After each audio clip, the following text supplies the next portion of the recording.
today? All right. All right. So I'm Michael Imhotep, founder of the African History Network, host of the African History Network show. I'm a talk show host, researcher, lecturer, writer, and historian. Some people listen to me on 9:10 a.m. Superstation WFDF for 7 years, or see me on Roland Martin Unfiltered every Friday. So I've been asked to do a presentation dealing with the case for municipal reparations, Okay. And you can come see me at the end. If you need any of my information, I got flyers specially made up for you all today. All right. Now, what I want to do in this presentation, hopefully everybody can see, is briefly, this is only 30 minutes.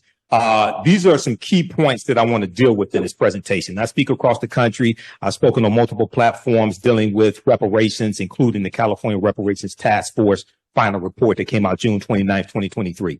We'll briefly look at defining what reparations is, defining specifically with specificity what municipal reparations are, which is different than just general reparations, and why municipal reparations are a good option. But municipal reparations does not absolve the need for reparations at the federal level. We need both. What was Michigan's history of slavery? And that's important to understand, because even though slavery did exist in Michigan up until 1837, Michigan was not Mississippi or Texas or Tennessee or Alabama if you actually study the history. So it's a lot of things that happened after slavery ended in 1837 in Michigan, especially Detroit, that we definitely need to repair the damage of as well. Why did Michigan have such few slaves in comparison to Mississippi and Texas? Who has never heard of the Northwest Ordinance of 1787? Raise your hand.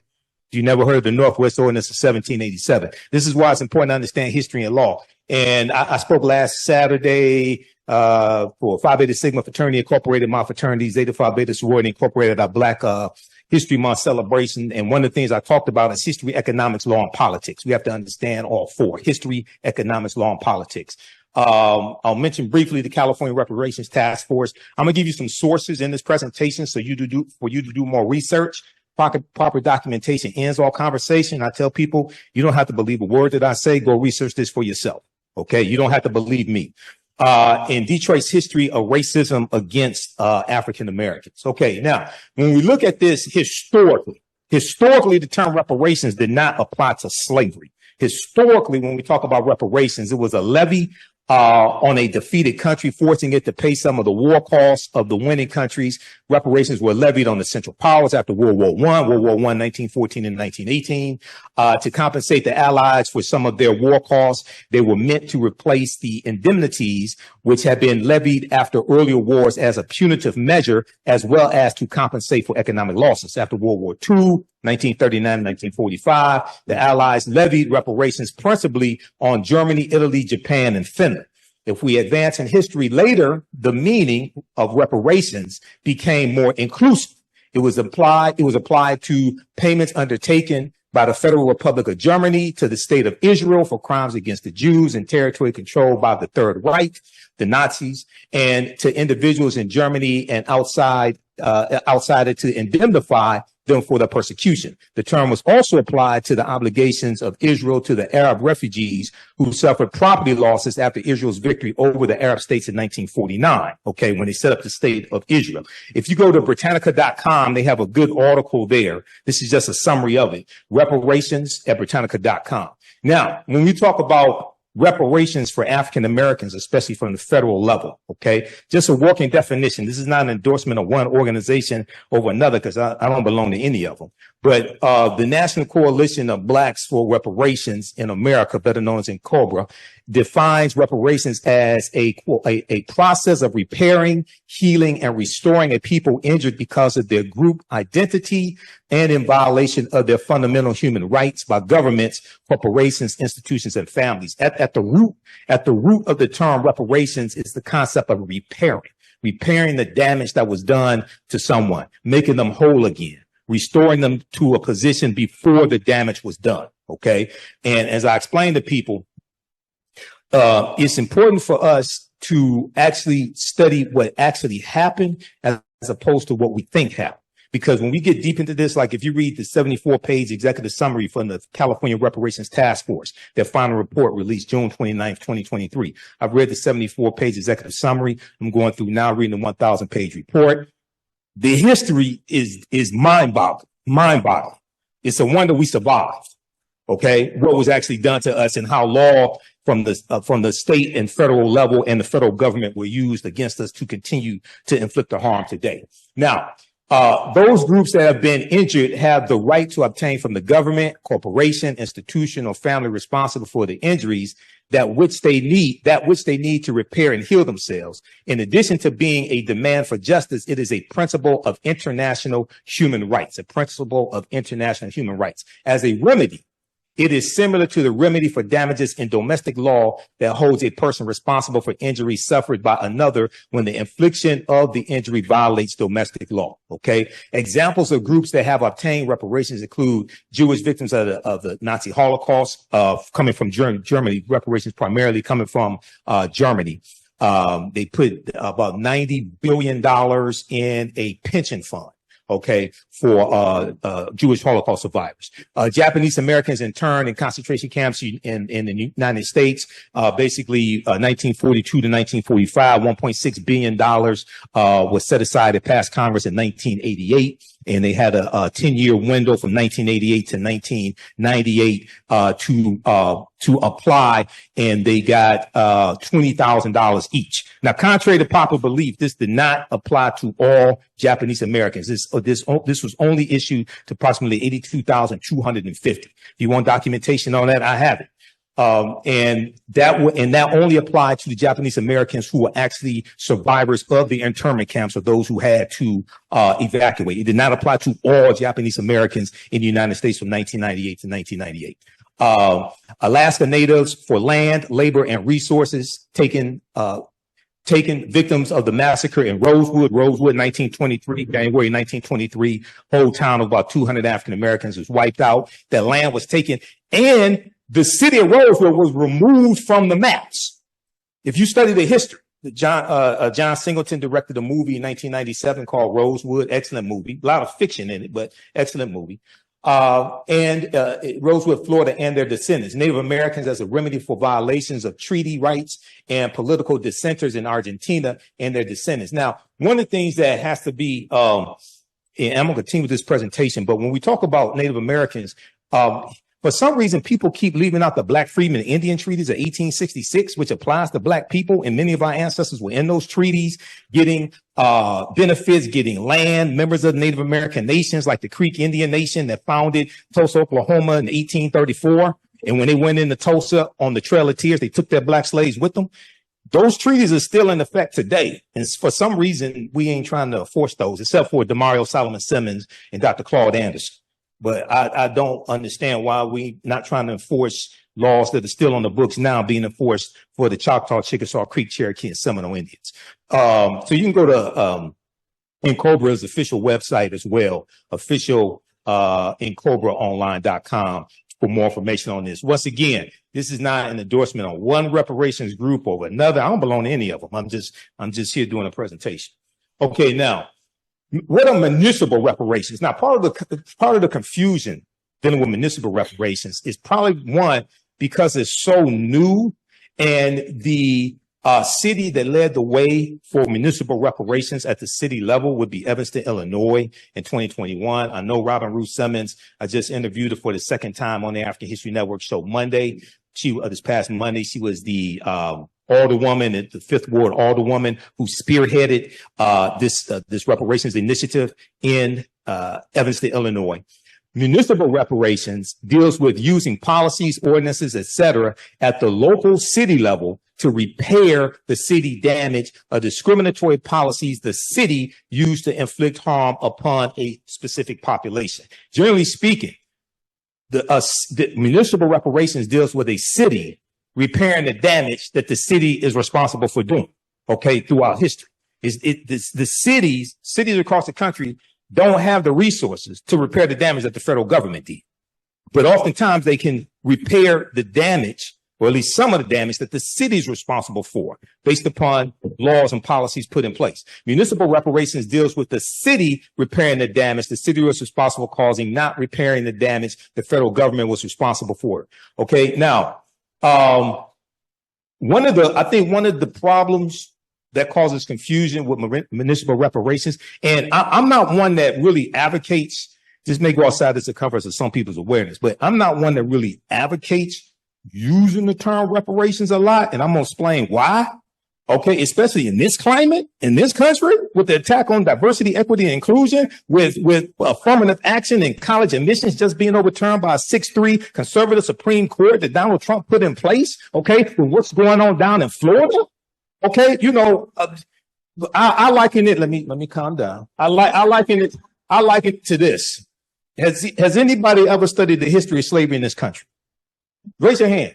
I'm not going to give you a quiz. Just raise your hand. Who wants to answer this question? You don't have to come to the mic. Why did most slaves who run away at nighttime and not in the daytime? Don't everybody answer the question at the same time? Why did most slaves who run away at nighttime and not in the daytime? They don't get caught. Huh? They don't get caught. Yeah, but they knew they had a better chance of getting away. Yeah. Run away in the darkness. Yeah. Okay.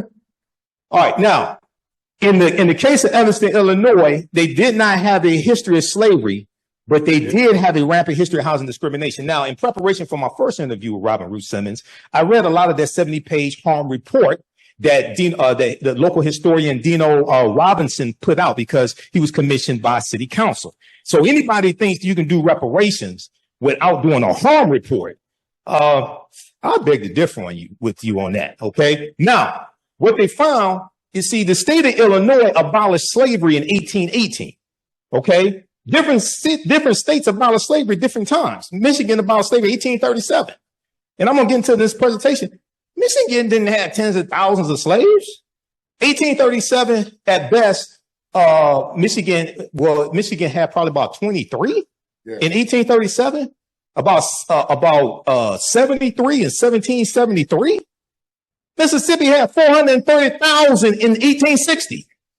So don't take this the wrong way, but I when I hear people, and I speak across the country, and I'm on platforms across the country, when I hear people talking about slavery in Detroit, yeah, the Underground Railroad, Second Baptist. My mother's a historian of the Underground Railroad. Yeah, it was slavery here. This ain't Texas. Texas had 250,000 slaves in June of 1865 when Major General Gordon Granger goes into Texas to deliver General Order Number 3, which is why you commemorate June 19th. We don't even understand the history of June 19th because that wasn't the last day. Delaware and Kentucky didn't abolish slavery till December 18th, 1865. Tennessee didn't abolish slavery till February 22nd, 1865. So Juneteenth is not the last day of slavery. And the Emancipation Proclamation didn't free the slaves either. That's another conversation. All right. Now, reparations and any process for restorative relief must connect between the harm imposed and the city. Not what you think happened, but what actually happened, the harm imposed and the city. The strongest case for reparations by the city of Evanston is the area housing. Why? Because Evanston wasn't founded until 1853. Evanston was founded after slavery ended in 1818 in Illinois. Evanston, Illinois did not have a history of slavery. And I heard all these reparations people running around talking about that's not reparations for slavery. You're right, because they don't have a history of reparations for slavery. They don't have a history of slavery. Evanston is a city of 60,000 people. The black population is 16% and declining. A city is not going to try to repair the damage that the city wasn't responsible for creating. You got to go to the federal government for that. Right. And so you got to understand, so this is why, see, my teachers, Dr. Leonard Jeffries, Professor James Small, Professor Kaba Hiawatha Kamene, taught me how to do a systems analysis. Okay, this is why a lot of this stuff out here you don't see me involved in. Because I already know I ain't going to go anywhere. Because I'm listening. And I'm like, okay, the plan that you're laying out to try to get to where you say you want to get to, that's not going to get you there because you haven't properly analyzed the problem. All right, so the strongest case for reparations in the city of Evanston is the area housing where there is sufficient evidence showing the city's part in housing discrimination as a result of the early city zoning ordinances in place between 1919 and 1969, when the city banned housing discrimination. 1969, after the Fair Housing Act of 1968. Now, you got some people who say, well, we need a anti-black hate crime bill. Okay, well, that sounds good, but Title VI of the 1964 Civil Rights Act, Section 601, non-discrimination, fairly assisted programs, is why race-based policies are illegal at the federal level. And I learned this when I was on a committee to write an executive order for the city of Detroit and the Kwame Kilpatrick administration. And our corporate counsel, Sharon McPhail, our very first meeting, because it took us 13 months to get this done, because it was much more complicated than we thought.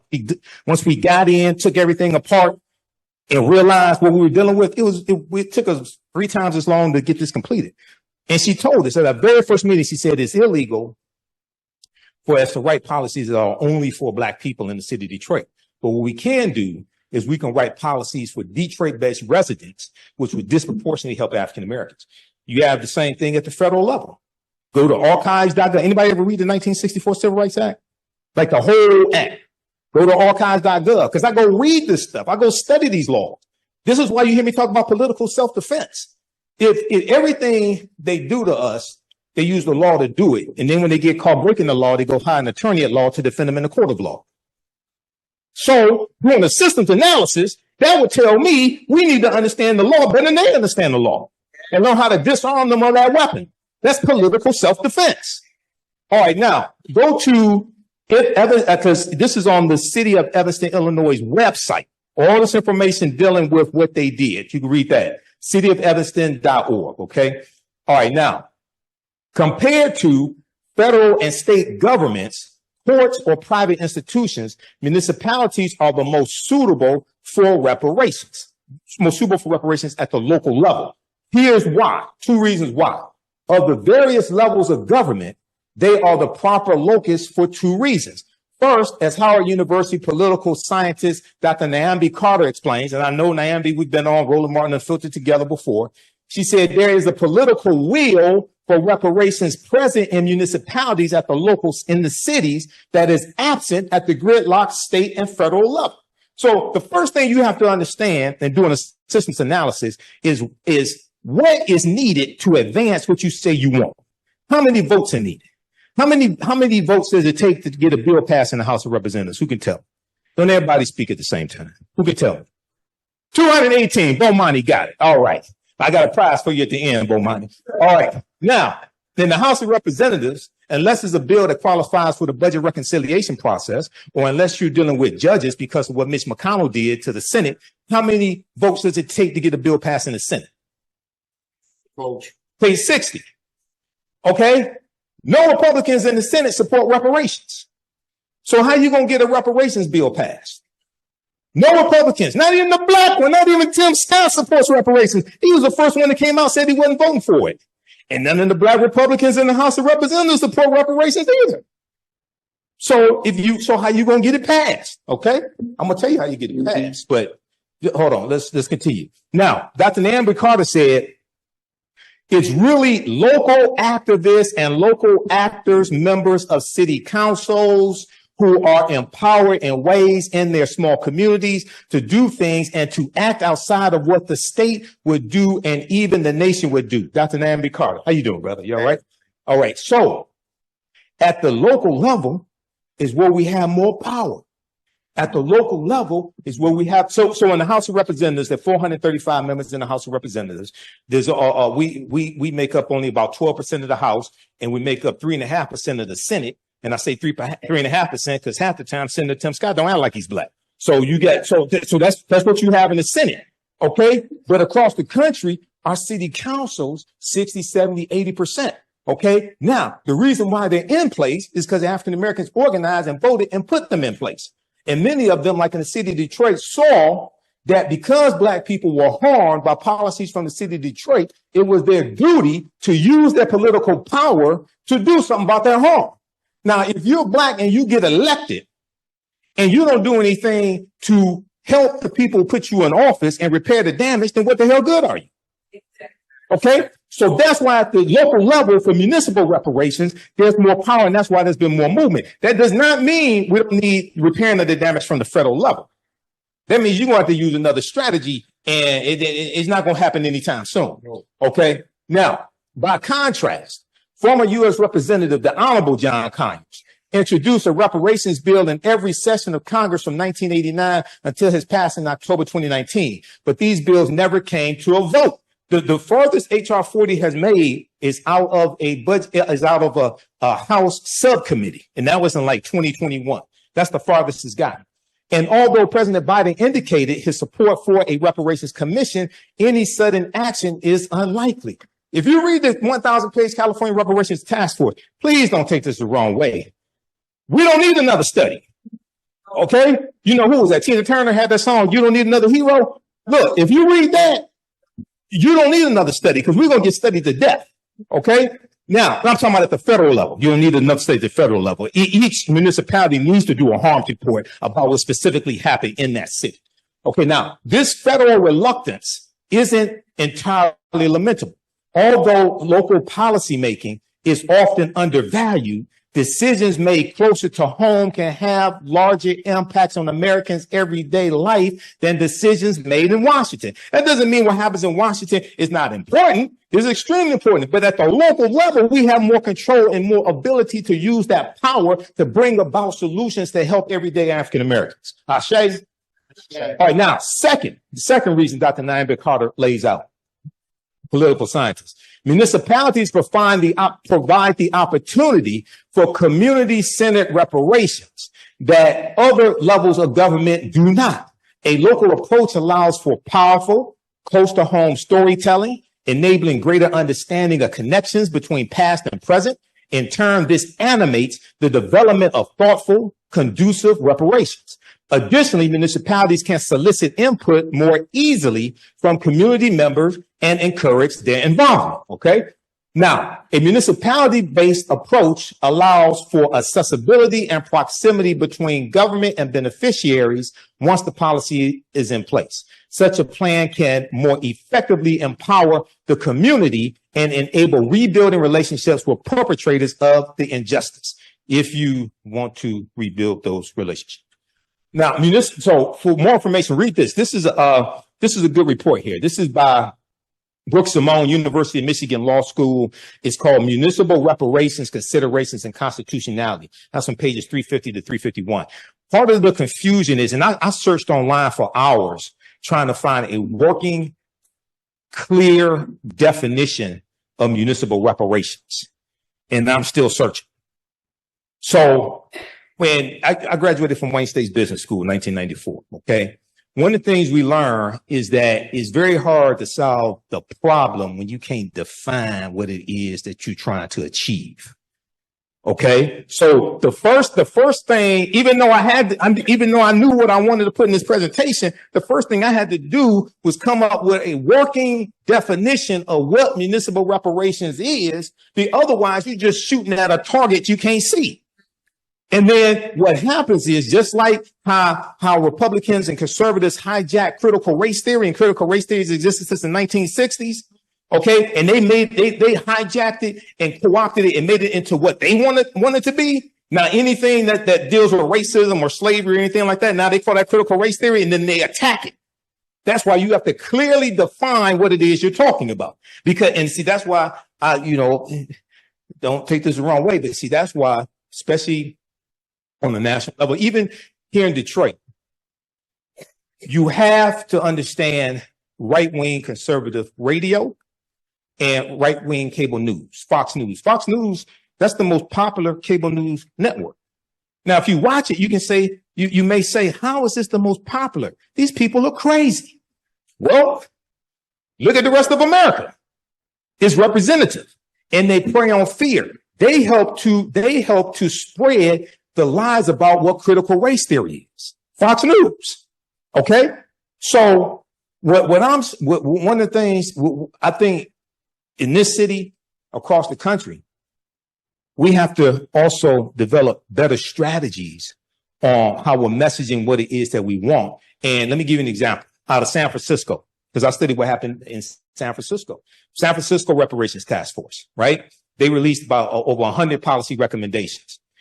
Somebody in the meeting, in the audience, said all black people should get $5 million reparations. No formula. It's not just $5 million.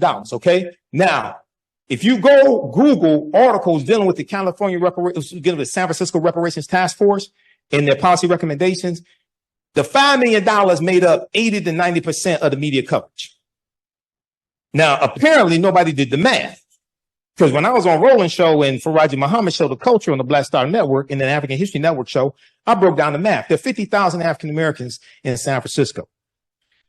When they put together their stipulations, requirements, because see, the state of California also has a similar law like the federal government where race-based policies are illegal. That's why the California Reparations Task Force had to structure theirs based upon lineage as opposed to race, because it's illegal. And they want to make sure anything that gets passed by the state assembly does not get overturned in courts. Because if conservatives sued to overturn President Biden's executive order on student loans, and if you had Roe versus Wade overturned by a 6-3 conservative Supreme Court, you think there won't be lawsuits regarding this?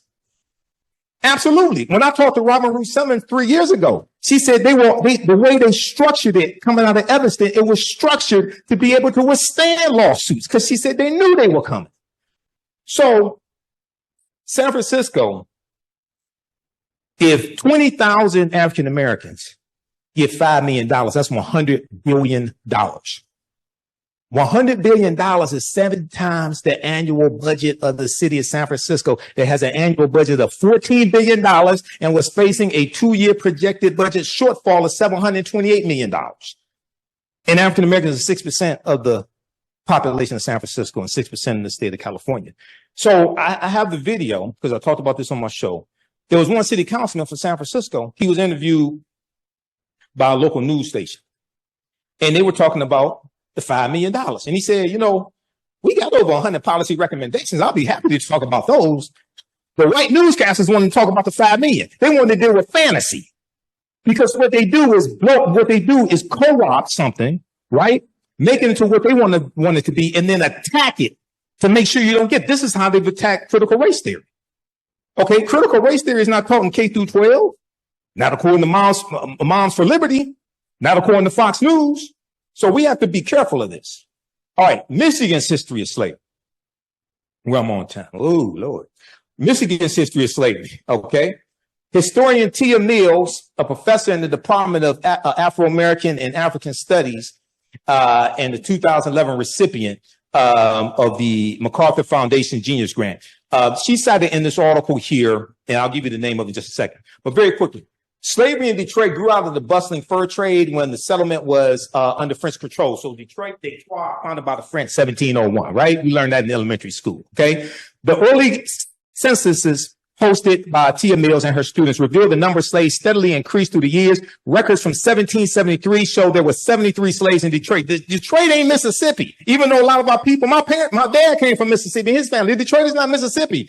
By 1782, the number of African slaves more than doubled to 170, not 170,000, not 17,000, 170. Even after the Northwest Ordinance of 1787 took effect clearly prohibiting slavery. And in the Northwest Ordinance, everybody research this, it says neither slavery nor involuntary servitude shall exist in the territory, because that's where the language from the 13th Amendment comes from, the Northwest Ordinance of 1787. And that wasn't created to re-enslave black people.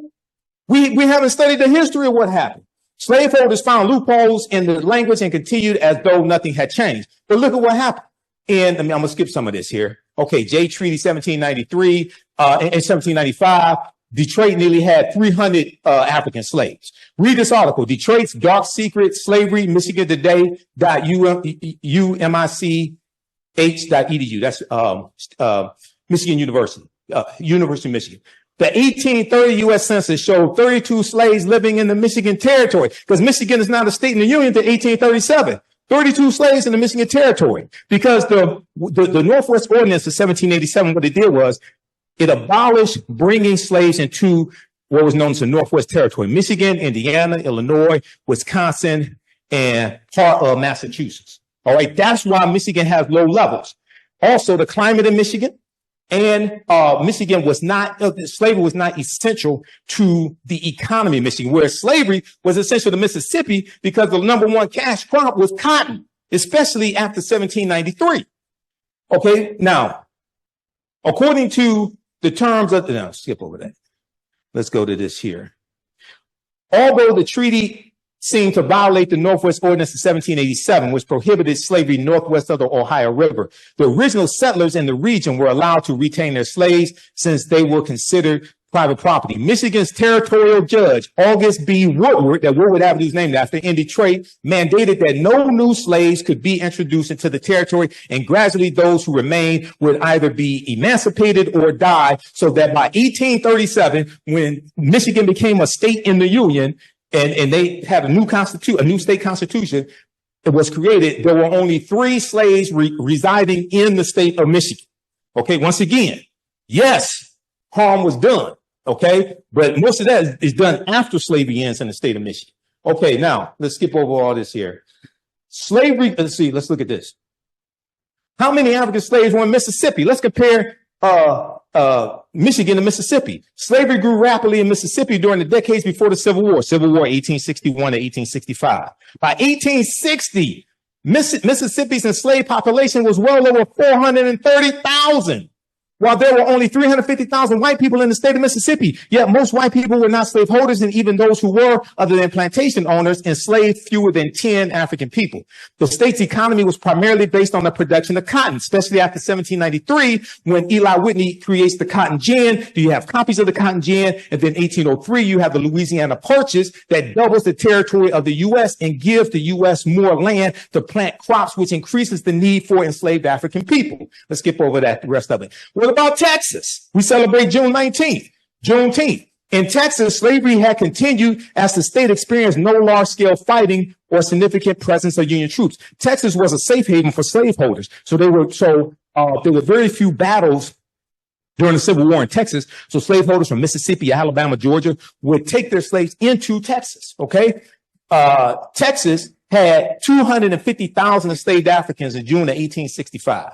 All right. Now, although emancipation didn't happen overnight for everyone, in some cases, enslavers withheld the information until the harvest season. The next harvest season celebrations broke out among newly free Black people, and Juneteenth was born. Read this article from history.com, official website of the History Channel. What is Juneteenth? Juneteenth and slavery in Texas. Okay. Now, read this article here dealing with the California Reparations Task Force. There's a link in the article to the full report, as well as the 74-page executive summary. California Reparations Task Force releases final set of recommendations, June 29, 2023, CNN.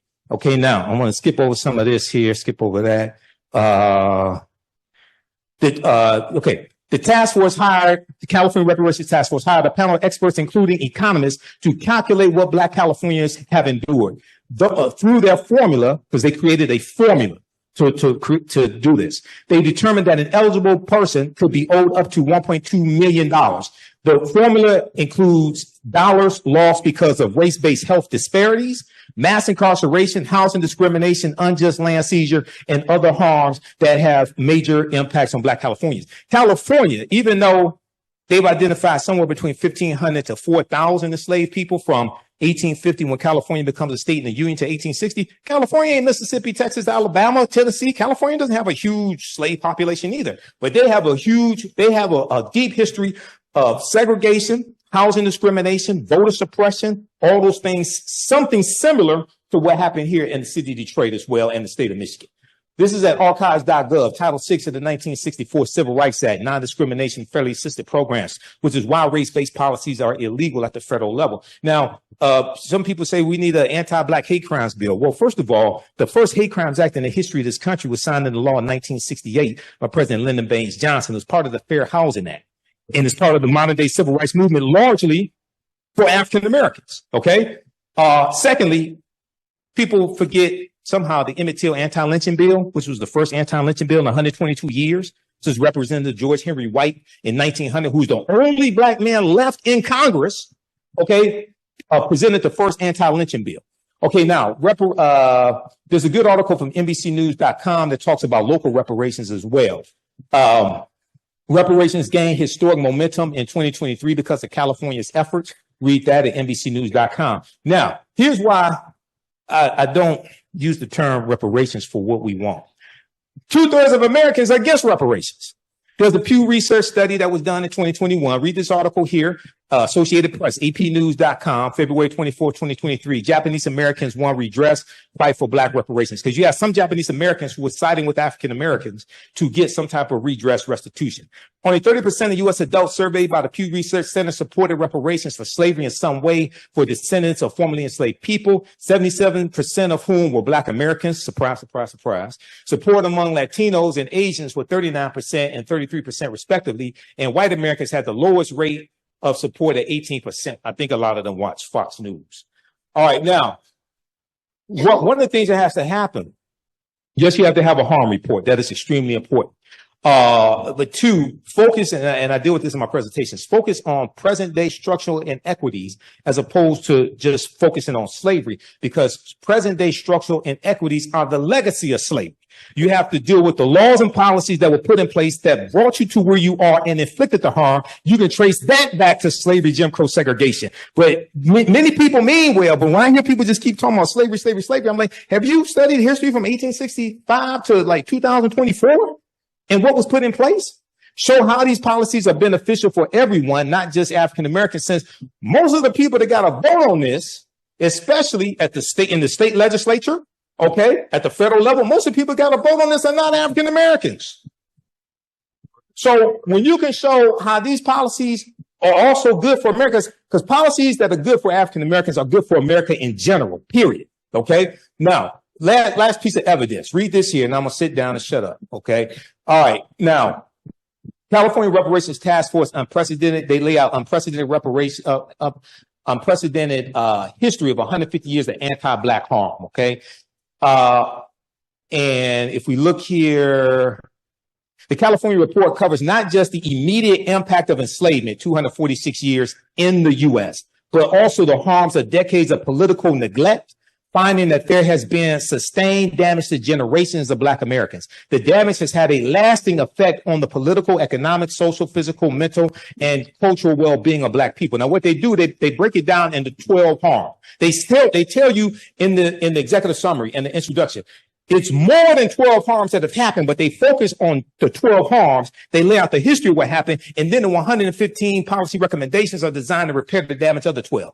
Enslavement, racial terror, political disenfranchisement, housing segregation, separate and unequal education, racism and environment and infrastructure, pathologizing the Black family, control over creative, cultural, and intellectual life, stolen labor and hindered opportunity. So a lot of that deals with in prisons, especially privatized prisons. Okay. Now, California did abolish privatized prisons right around 2020. Okay. That passed the state legislature and signed into law by Governor Gavin Newsom. 10, an unjust legal system. 11, mental and physical harm and neglect. 12, the racial wealth gap.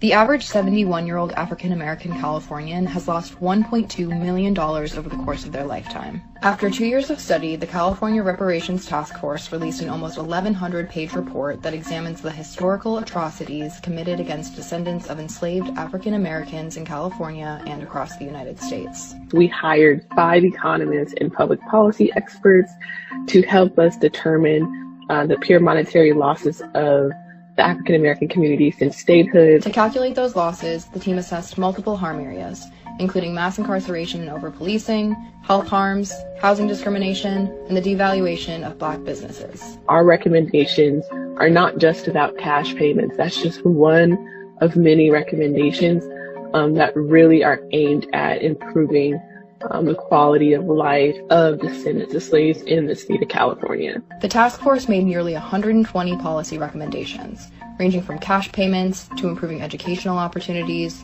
to increasing access to green spaces in African American communities. Under international human rights law, there are 5 forms of reparation. So compensation or cash payments is just one, necessary element. But there's also 4 other elements like rehabilitation, so that can look like free healthcare, establishing wellness centers in African American communities, restitution, satisfaction. So that looks like a formal apology, for instance, for California's role in slavery and exclusionary public policy after slavery. And then the fifth form of reparations is guarantees of non-repetition. So that gets at more structural and policy reform. If you thought California didn't have enslavement, you're not alone. Moore says it's a common misconception. And while California was admitted to the Union in 1850 as a so-called free state, there were over 2,000 Black people who were enslaved in California.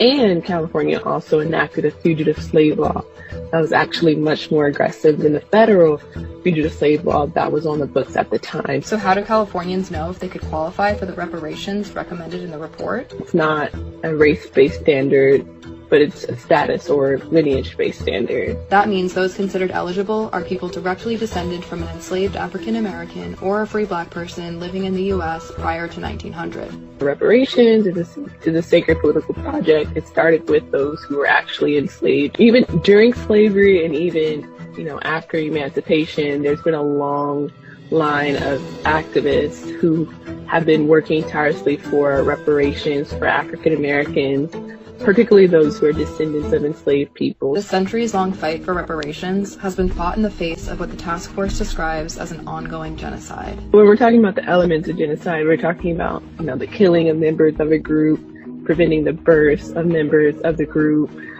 deliberately inflicting serious bodily harm against members of the group, or mental harm. So we look at, for instance, the average African-American Californian who's descendant of slaves have a 7-year life expectancy gap between them and white Californians. That's due to, unequal funding of medical facilities, epigenetic trauma due to enslavement. We talk about the Black maternal health rates, Black infant mortality rates, Black women and girls lead in those areas as well. So we make several different arguments in terms of how historically and presently those who descend from slaves are ongoing victims of a genocide, albeit slow and protracted. So the question remains, will lawmakers take action to follow the policy recommendations in the report? I am incredibly hopeful that state legislators will do the right thing and study our report with an open heart and mind, and by the end of 2024, early 2025, you'll probably see some reparations legislation being introduced by these state legislators. Okay, now, Detroit's history of racism. If we look at 1930, the housing crisis, African Americans in the city of Detroit was systemically shut out of the housing market due to structural racism. Redlining played an integral part in the housing crisis. 1940, 80% of Detroit residents abided by racial covenants. So that was written into the deeds of homes that the homeowner could only sell their home to non-African American people, non-Negroes, white people. Okay. And that locked us out, many of us, from buying homes and accumulating wealth through the increase in the value of the home. Okay, now, 1943 race riot, June 1943, during World War II, up and down Woodward Avenue, 1943 race riot, I-375, removal of Black Bottom, sanctioned police brutality, 1967 rebellion. That wasn't a riot, that was a rebellion. And we have rebellions all across the country. 1990, 1995, takeover of Detroit public schools, Detroit bankruptcy as well, also over-assessing on property taxes. And when you study the history of that, that's one of the ways our land has been stolen from us. I got an article from the Washington Post dealing with African Americans. The value of our property taxes are oftentimes over-assessed, okay? And this has happened across the country. All right, now, lastly, this article right here, this proves my point here. This is a study from Citigroup Bank. Racism has cost the U.S. $16 trillion. This article is from CBSNews.com, September 23rd, 2020. This article deals with how over a 20-year period of time, not 246 years, just from the year 2000 to the year 2020, racism has cost the U.S. economy $16 trillion.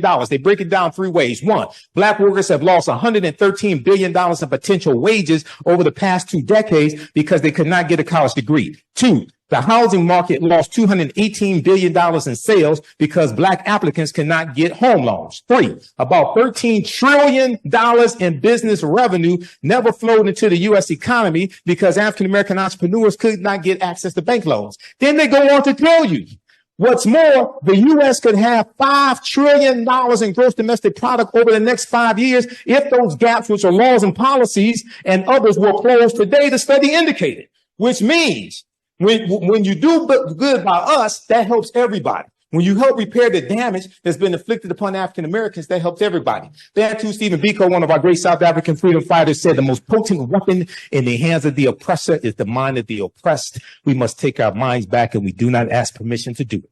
All right, that's going to do it. I'm going to wrap up there.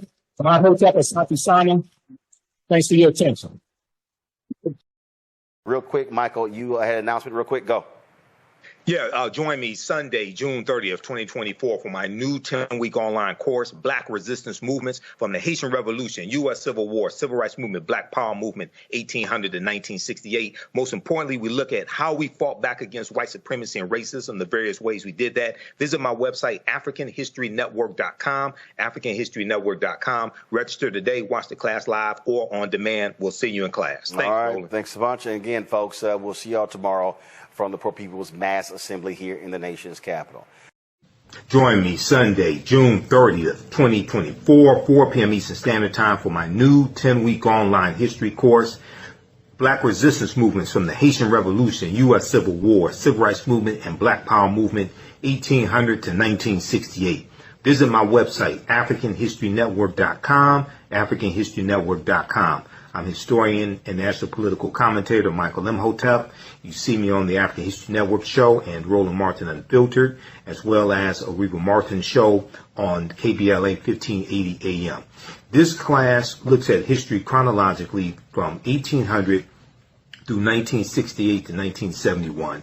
And we look at what leads up to the Civil War taking place. We look at the Reconstruction era, 1865, 1877, the Jim Crow era, World War I, World War II, Great Migration, Civil Rights Movement, Black Power Movement, and to get a better understanding of the different ways African Americans fought back against white supremacy and racism, how we fought back through armed resistance, how we fought back through economic empowerment and business ownership and the cooperative economics movement, how we fought back when it came to the labor movement and in the courts and legal strategies, court cases, etc.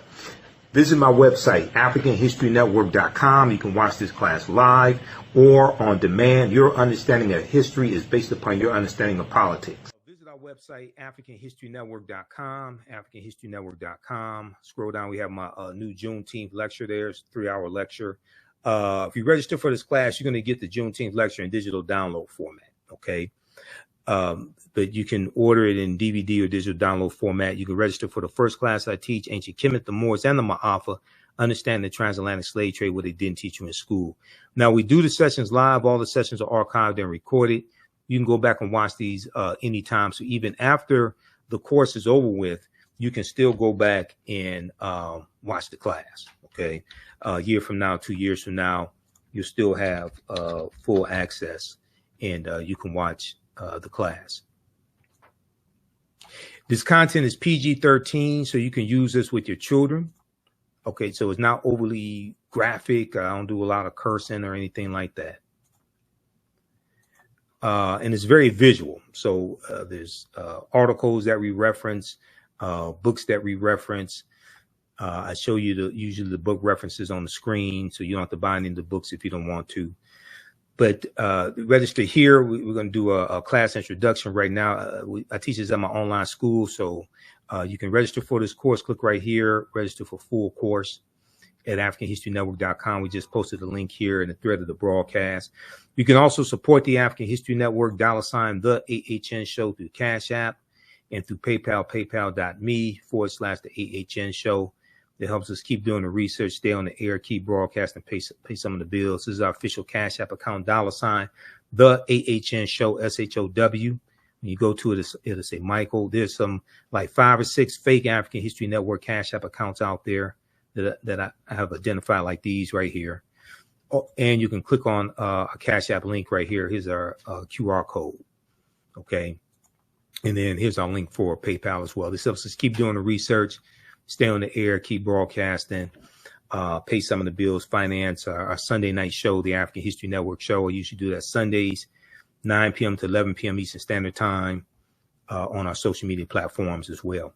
All right, we have to get out of here. Hopefully you learned a lot today. You can email me through the website if you have any questions, AfricanHistoryNetwork.com. We'll see you in class. Remember, right now is correct wrong behavior. What you do for yourself, what you do to yourself, and what you allow other people to do to you and get away with is based upon what you think about yourself. What you think about yourself is based upon what you have been taught about yourself. What you've been taught about yourself is based upon everything you've read, heard, and seen about yourself. So when you control the radius of a man or woman's thoughts, you can control the circumference of his or her actions, because the mind can't do or teach what it doesn't know. And your understanding of politics is directly related to your understanding of history. Okay, so we'll see you in class. Listen to the African History Network show. And we'll kind of, right now, it's correct wrong behaviors.